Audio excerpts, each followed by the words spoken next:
Bonjour à toutes et à tous, bienvenue à cette nouvelle vidéo. Aujourd'hui, on va répondre à une question qui revient assez souvent. Vous m'avez pas mal posé la question justement, qu'est-ce que tu penses de tel fonds, tel tracker, et notamment pas mal de fonds et de trackers évidemment qui ont fait les plus grosses performances sur l'année 2020, c'est-à-dire des fonds et des trackers qui sont essentiellement, pour ne pas les citer, de la famille ARK. ARK, pour rappel, on est en train de plébisciter ça comme Cathie Woods comme étant la prochaine Warren Buffett, mais il faut savoir un petit peu différent. Là où Warren Buffett s'est mis très tardivement à investir dans de la tech, Cathie Wood, elle est en plein dedans.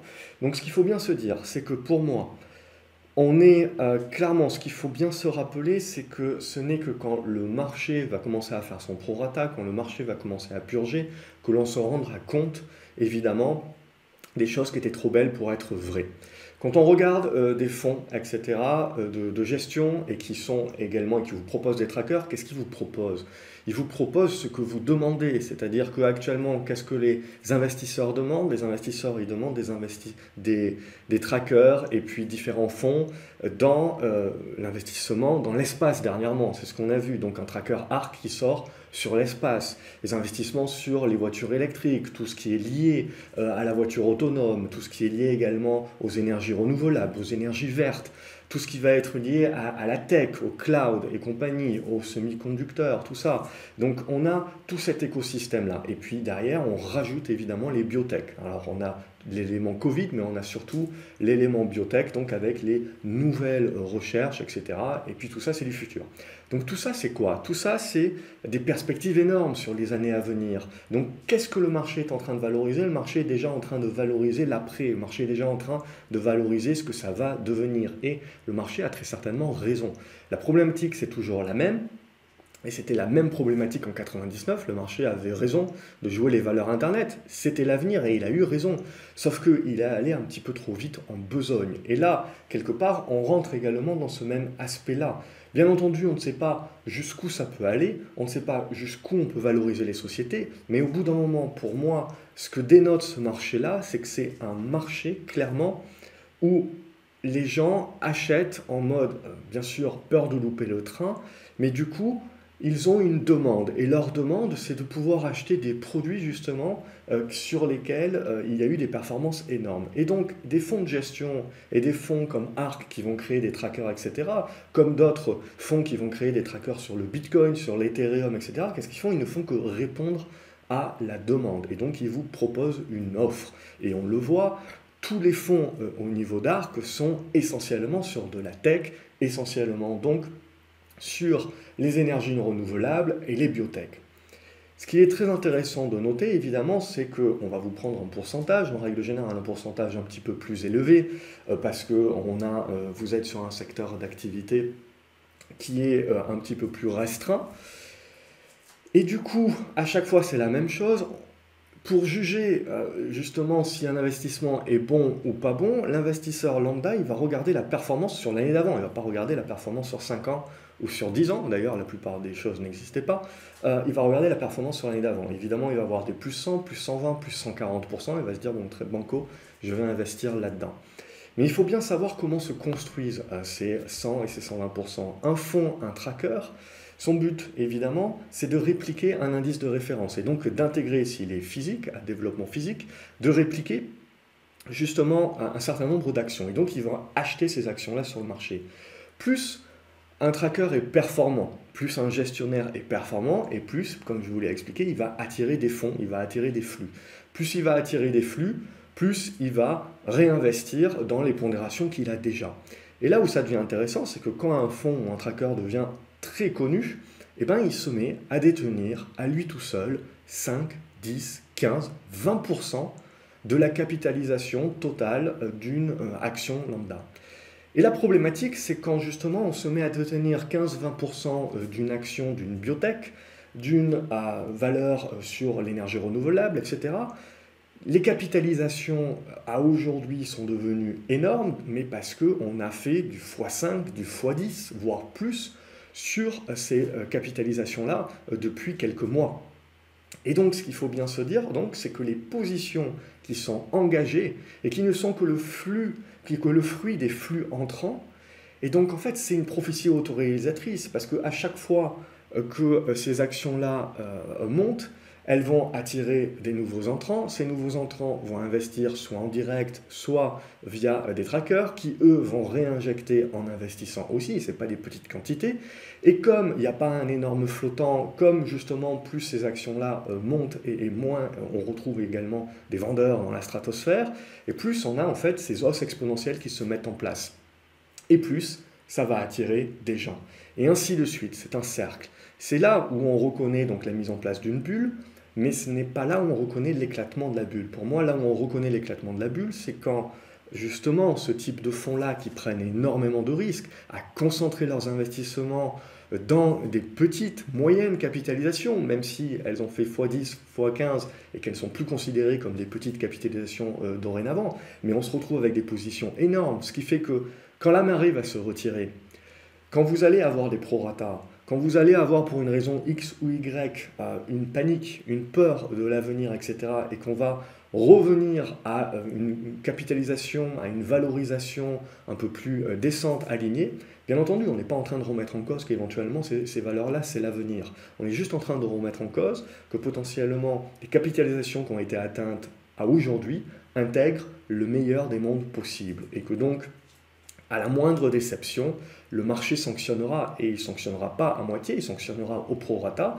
et comme vous avez des valeurs qui ont fait du x10, forcément, il ne faudra pas se surprendre à avoir du moins 20, moins 30. Mais la problématique, c'est que tous ces fonds qui ont investi, qui se retrouvent avec de larges positions, s'ils doivent sortir, s'ils sont obligés, pour une raison X ou Y, de manque de liquidité, de pouvoir sortir, qui sont obligés de par leurs clients, qui prennent peur et qui veulent retirer leurs billes, et donc pour les rembourser, comme ils sont pleinement investis, et je vais revenir au tableau que j'ai à l'écran, ils sont obligés de sortir, eh bien, croyez-moi, quand vous avez une énorme position qui représente 15 ou 20% de la capitalisation d'une petite valeur, d'une biotech qui plus est, de valeur spéculative dans l'énergie, Tesla, ce que vous voulez. Alors c'est génial, très bien, bravo. Sur les 6 derniers mois, ça a été exceptionnel, c'était ce qu'il fallait faire, c'est un très bon coup. Mais la problématique, c'est derrière de pouvoir sortir. Et quand on a une trop grosse position, quand on va chercher à sortir, eh ben on va soi-même créer la même prophétie autoréalisatrice qui nous a permis justement d'augmenter les performances du fonds par nous-mêmes finalement, parce qu'on continue d'être acheteur et on continue d'avoir des flux. Et là, si on a des flux sortants, eh ben on va devoir continuer à vendre et on va se retrouver avec le système inverse, c'est que là on n'aura pas d'acheteurs, on n'aura pas suffisamment de contrepartie acheteuse pour pouvoir vendre tous les titres que l'on détient. Et c'est là justement où le prorata peut se transformer en panique, c'est quand justement vous avez les appels de marge et vous avez des gens qui sont pris à la gorge et qui sont obligés de sortir de leur position, peu importe, positions qu'ils ont accumulées pendant des mois et des mois et des mois. Et comme je vous le dis souvent, en fait, on a permis d'agrandir la salle de concert, mais on a gardé les sorties de secours de la même taille. Ce qui fait que quand tout le monde veut sortir au même moment, pour une raison X ou Y, et on ne sait pas quand, c'est ça qui vous crée les prorata, et c'est ça qui peut vous créer au-delà du prorata, l'effet panique également, quand les gros n'auront pas le choix de complètement vider le carnet d'ordre à l'achat parce qu'il n'y aura pas suffisamment de contrepartie. Et c'est là, et c'est à ce moment-là qu'on se rendra compte que des fonds que l'on plébiscite, que l'on met sur un podium, sont extrêmement risqués et sont extrêmement volatiles et ont finalement le défaut de leur qualité. Donc c'est bien, pour répondre à la question, il y a beaucoup de personnes qui m'ont demandé ce que je pensais des fonds ARK, ben, je vous le dis. Moi, ce que je pense des fonds ARK, c'est que c'est très spéculatif et qu'en aucun cas, ça doit représenter la majeure partie de votre portefeuille. On est là sur des fonds qui sont allés pour chercher la surperformance. Et aujourd'hui, clairement, ça a été le cas, mais je dirais que c'est là où justement il faut faire un petit peu attention. Alors bien entendu, on aura forcément un prorata. Ce prorata, potentiellement, ne créera pas de panique, mais sera vu comme une opportunité d'achat, ce qui permettra le rebond. Ce qui ne fera que repousser le problème à plus tard et le rendre plus gros, bien entendu. Mais c'est là où je veux en revenir, donc, à bien comprendre que quand on est en bulle, la bulle peut durer plus longtemps qu'on ne le croit. Et ce qui pour moi témoigne de l'éclatement d'une bulle, c'est quand justement les stars, pendant la bulle, commencent à avoir leur chemin de croix. C'est quand toutes les arnaques, tous les schémas de Ponzi, etc., qui fonctionnaient très bien tant qu'il y avait des flux entrants. Parce que tout ça, pour l'alimenter, vous devez continuer d'avoir des flux entrants. À partir du moment où les flux entrants, ça sèche, vous avez de la rotation. À partir du moment où les flux deviennent sortants, c'est là où on se rend compte celui qui avait bien pondéré son portefeuille, qui avait géré son risque. Et c'est là où on se rendra compte, évidemment, que potentiellement les plus belles performances ne sont pas les plus soutenables. Et en tant qu'investisseur aussi, c'est ça aussi qui est important. Là, on répond à la demande, c'est énormément de marketing dans tout ce que je peux voir ARK, mais pas que ARK. Il y a plein de fonds, de nouveaux fonds, etc., plein de nouveaux conseillers, tout le monde est là, c'est normal en gros, il y a un afflux de demandes, donc vous avez un afflux d'offres pour y répondre. Mais il faut aussi faire attention à ce qu'on vous propose. Et là, clairement, l'offre, c'est quoi? L'offre, c'est de continuer, vous voulez du rêve, donc on vous vend du rêve. Vous voulez justement investir dans l'avenir, on vous vend l'avenir, mais on vous vend l'avenir à des niveaux de valorisation, à des niveaux de capitalisation qui sont quand même extrêmes. Et la problématique, c'est que personne ne regarde ça. Donc, à un moment donné, ce qui se passe, c'est que donc personne ne regarde ça, et donc on a, je reviens du coup à mes moutons, on a ce tableau ici, qui est fort intéressant, dans le sens où donc c'est un tableau de Bank of America, Merrill Lynch, donc avec leur tableau mensuel, avec l'enquête. Alors ce que j'aime bien dans ces enquêtes, c'est qu'on peut les lire de deux façons différentes, bien entendu. La première façon de le lire, en gros, c'est de voir, c'est la question qu'on pose, c'est en gros quel niveau de risque vous êtes en train de prendre. Alors là, c'est génial comme question, parce que suivant comment on pose la question, on peut avoir des réponses différentes. Mais là, on voit en gros qu'on a atteint des niveaux records. C'est-à-dire que les gens ont conscience, les gérants ont conscience d'avoir pris un niveau de risque supérieur. Mais ce qui pour moi est le plus intéressant, c'est qu'en règle générale aussi, on a toujours, même si on a l'impression d'avoir pris un niveau de risque supérieur, on le sous-estime toujours, hein, parce qu'on va aussi réfléchir par rapport à l'actualité du marché. Et comme tout monte, on n'a pas vraiment l'impression de prendre du risque, parce qu'on oublie justement cet effet de prorata, cet effet panique éventuel et cet effet de manque de contrepartie, et on ne voit pas nos grosses positions comme étant un risque, parce qu'on voit que les volumes ont augmenté, et donc on se dit c'est bon, je passerai facilement. Mais on oublie que le marché aussi peut très rapidement se retourner, très rapidement paniquer et très rapidement s'assécher au niveau des acheteurs. Donc c'est ça pour moi qui est important. Donc première grille de lecture, c'est de se dire en premier lieu c'est positif pour le court terme, parce que ça veut dire quoi? Ça veut dire que au-delà des flux entrants qu'il y a eu, et donc je me suis mis à investir et j'ai plus de liquidité aujourd'hui, je suis allé chercher de la dette. Donc pour continuer d'investir, je me suis endetté, je vais chercher de la marge, et donc je continue d'investir. Sauf qu'il y a une limite à ça, bien entendu, et à un moment donné, je me retrouve à ma limite de marge, et donc je ne peux plus investir. Et donc du coup, ça, c'est positif dans le sens où, on le voit, tout le monde prend du risque, tout le monde prend de la marge, et donc c'est ce qui permet de continuer, d'avoir du carburant pour continuer de monter. La vue contrarienne, c'est quoi? La vue contrarienne, c'est de se dire, ok, c'est bien beau tout ça, mais au bout d'un moment, ça va s'arrêter. C'est-à-dire que si j'ai la majorité de mes acteurs qui sont conscients d'avoir pris beaucoup de risques, ça veut dire qu'ils sont conscients aussi que à la moindre baisse, ils vont avoir envie de réduire leur risque. Hein. C'est pas comme on est dans le meilleur des mondes possibles, c'est-à-dire que j'ai pris énormément de risques, mais j'en ai pas conscience. Ce qui veut dire que quand le marché baisse, ma foi, je réagis pas trop. Là, j'ai conscience que je prends beaucoup de risques. Ça veut dire qu'à la moindre baisse du marché, je suis prêt justement à liquifier mon portefeuille. Pas à tout sortir, bien entendu, mais je suis prêt quand même à prendre des profits.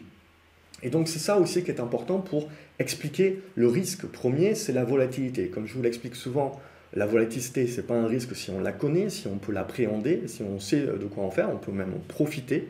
Mais il faut considérer que pour tous les investisseurs lambda, justement, qui ne connaissent pas la volatilité, ne voient que les choses monter, etc., et ça fait partie, justement, le zigzag, le prorata, fait partie du cycle de vie d'une action.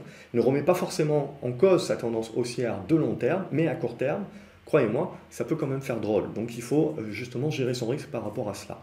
Et donc là, la vie contrarienne, justement, c'est de se dire, j'ai une problématique sur mon marché, c'est que potentiellement, je commence à manquer de flux, donc je commence à manquer de catalyseurs. Tous les mecs qui pouvaient obtenir une marge l'ont obtenu. Et donc en gros, tout ce que j'ai maintenant, c'est éventuellement une rotation des portefeuilles vers différents secteurs d'activité, mais je n'ai pas suffisamment de nouveaux flux pour pouvoir alimenter durablement cette hausse. Et donc ce qui va se passer, c'est qu'à un moment donné ou à un autre, évidemment, le marché va prendre peur pour une raison X ou Y, et on va se retrouver donc avec toutes ces personnes-là qui ont conscience d'avoir pris un risque, qui vont vouloir le réduire, évidemment le réduire en même temps, et donc assécher les carnets d'ordre, créer les prorata.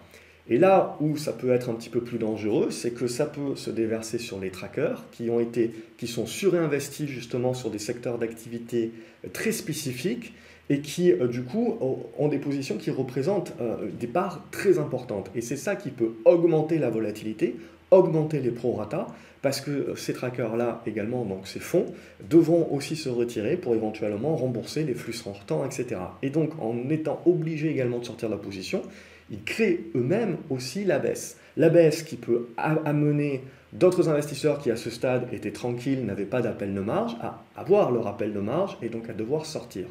Si vous voulez l'exemple inverse, c'est ce qu'on peut appeler le short squeeze et ce qu'on a vu notamment sur GameStop. Il y a d'autres actions également. On retrouve un maximum de vendeurs à découvert qui sont obligés de sortir à un moment donné parce que l'action continue de monter, ils ont leur appel de marge, ils ne peuvent plus tenir la position, ils sont obligés de sortir. Et un vendeur à découvert est un futur acheteur parce que peu importe que l'action monte ou baisse, il est obligé pour sortir de sa position de racheter, donc de devenir acheteur. Et donc en étant racheteur, eh ben, il crée lui-même la hausse finalement. C'est ce qui crée aussi les hausses exponentielles, c'est qu'on fait sortir tous les vendeurs à découvert. Et ça aussi, à un moment donné ou à un autre, vous aurez le prorata, bien entendu, puisque ce n'est pas soutenable durablement. Mais en gros, on utilise là comme flux, les acheteurs ne seraient pas suffisamment forts en étant juste en flux acheteur pour faire monter les actions de manière exponentielle comme cela. Ils ont besoin que de prendre à contrepartie les vendeurs à découvert qui du coup en se rachetant créent eux-mêmes la chose. Et vous avez le phénomène inverse aussi, donc comme je viens d'expliquer, c'est des grosses positions à l'achat qui ont été dimensionnées pendant plusieurs mois et à un moment donné ou à un autre vous allez manquer la contrepartie, il faudra bien sortir pour dérisquer le portefeuille, surtout si vous en avez conscience, ça veut dire que vous savez également que vous êtes un petit peu fragile et vous avez le clic facile sur le bouton vendre. Donc c'est ça que je regarde aussi. Bien entendu, c'est les indicateurs de sentiment, comme je vous ai dit, donc c'est toujours compliqué parce que suivant comment on pose la question, on a une réponse qui est différente. Également, là, c'est quelle part. Là, on a des personnes qui disent oui, je suis conscient d'avoir pris du risque, mais ils sous-estiment très certainement. On est toujours en train de sous-estimer la part de risque qu'on prend quand on gagne, c'est normal. Et donc, du coup, ce que l'on voit aussi, ce qui s'est passé, c'est que tous ceux qui ont loupé le train, ils ont surdimensionné leur position. Donc, ils vont en plus sur des actions qui sont très risquées, très volatiles, qui sont dans des hausses exponentielles, et en plus, ils surdimensionnent les positions. Et ça ne fait que renforcer tout en encore plus de taille de volume qui devront à un moment donné ou à un autre se sortir. Et ça ne se fait jamais en ordre ordonné tout cela. Hein. Donc c'est ça qui crée le prorata, c'est ça que je définis comme les proratas justement. Mais pour autant, ce n'est pas ça qui va créer la panique, qui va créer un crack. Hein. Il faut bien mettre les choses en ordre de marche. Et c'est là justement où on peut avoir la différence. Moi, la chose dont je me méfie le plus, c'est quand on m'explique maintenant que les banques centrales, alors qu'il y a 2 ans, tout le monde m'expliquait que les banques centrales n'avaient plus de marge de manœuvre, je pensais le contraire. Et donc, à partir de maintenant où on me dit que les banques centrales sont nos limites et que tant que les banques centrales seront là, maintenant le marché ne peut faire que monter, c'est là où je me méfie également. Hein. Ce n'est jamais différent, il faut toujours se méfier, comme Templeton nous le disait, il faut toujours se méfier de ces 4 mots, cette fois-ci c'est différent. C'est toujours la problématique dans cet espace-là. Donc je voulais vous faire cette vidéo, une énième vidéo. C'est une vidéo sur laquelle, à titre personnel, moi, je veux vous inviter à vous questionner et à prendre un petit peu plus de temps à choisir vos fonds, à choisir vos trackers, à choisir vos actions, que ce que vous faites à choisir votre prochain frigo ou votre prochain canapé. Parce que là, clairement, on le voit, c'est que du marketing, c'est que du commercial, c'est que de la vente.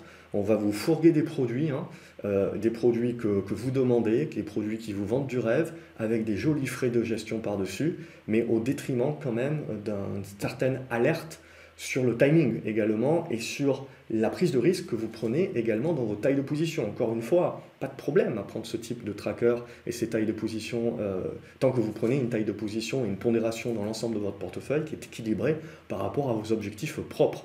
Mais là, ce que l'on voit surtout, en gros, c'est qu'on veut aller chercher à gagner vite et beaucoup.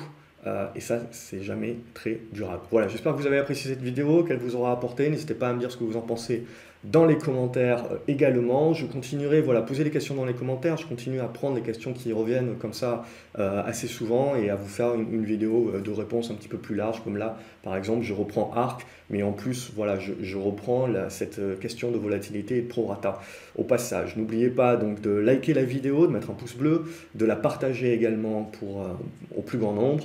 Et je vous retrouve dans les commentaires. N'oubliez pas de vous abonner à la chaîne, comme ça vous ne loupez rien de ces petites vidéos que je continuerai à faire tout au long de 2021. Excellente journée à vous les graphes et à la prochaine. Salut!